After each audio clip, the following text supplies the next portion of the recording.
Let me move on to the NBA Finals, where the series shifts to Dallas tonight for Game 3 with the Mavericks sitting in an 0-2 hole. The Boston Celtics, obviously, if you haven't been paying attention, you know they've been handled pretty handily, or they've handled, rather, the Mavs on both ends of the court in Games 1 and 2. Pretty handily, I might add, they've handled the Mavs. And the change in scenery doesn't necessarily get better for Dallas either, as the Celtics have not lost a game on the road this postseason. Kyrie Irving has been a no-show for Dallas, and he's their only chance to get back in the series as far as I'm concerned, because Luka's going to be Luka. He just needs help from Kyrie, and if Kyrie doesn't help him, ain't nobody else going to stand up and help him. That's the way I look at it. And if Kyrie doesn't do anything, it's curtains for the Mavs, because history is not on their side. Did y'all know this is the 9th time the Boston Celtics have won the first 2 games of an NBA Finals? Do you know what they've done the previous 8 times they've had a 2-0 lead in the NBA Finals?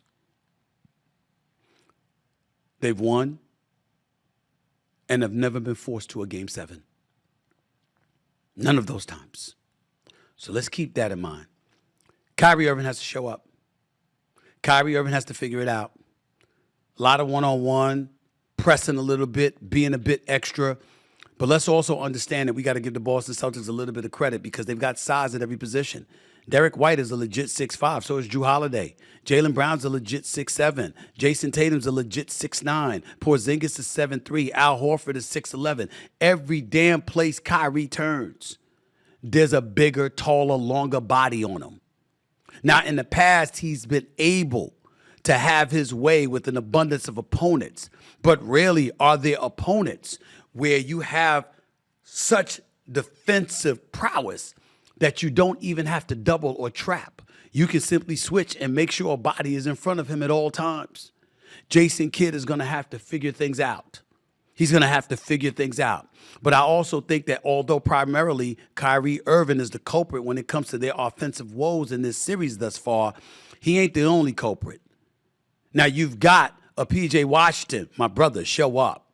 You were making corner threes against OKC. Didn't do it so much against Minnesota, but you didn't have to, because other people had stepped up. Kyrie had stepped up his offensive prowess in that series. We know that, and Luka was Luka.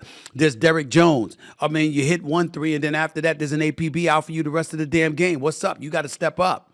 Gafford, you've got to be more of a presence. I'm not going to be critical. I'm going to highlight the urgency for Derek Lively, the rookie, but I'm not going to get on him about it. I was reminded just yesterday, when talking about Derek Lively, that he had lost his mom right before the playoffs. I had totally forgot. He lost his mom, okay? And I know that I said it. I know that I said it Monday, and I know that, please don't get me wrong, but I forgot at the time that's what happened. So he loses his mom, but there's no real break, series 1 and 2, and then even into the conference finals.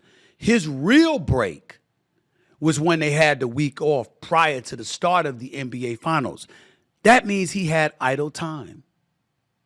That means he had ample time to think about the fact that with his mother passing away, both of his parents are gone, and he has no siblings. You talk about an individual that in all likelihood is incredibly lonely and in a dark place right now, it probably was him. I lost my mother in 2017. My man Tim Legler was on TV with me Tuesday morning talking about how he lost his mother a year ago. When you lose your mama, it weighs in your thoughts and in your heart and in your mind all the time. And the best way to deal with those things and to fight those demons that inevitably come is preoccupying your mind and your time. If you don't have an opportunity to do that because you got too much idle time on your hand, you can go to a very dark place. I know I did. And I was 49, approaching 50. This dude is 20 years old. 20. So he's got to step up. He's got to find a way to overcome. He's got to deal with it. But in the interest of fairness, I just felt it was important to reiterate what my point was about him and to really, really show a heightened level of sensitivity on the part of all of us, because so many people don't remember.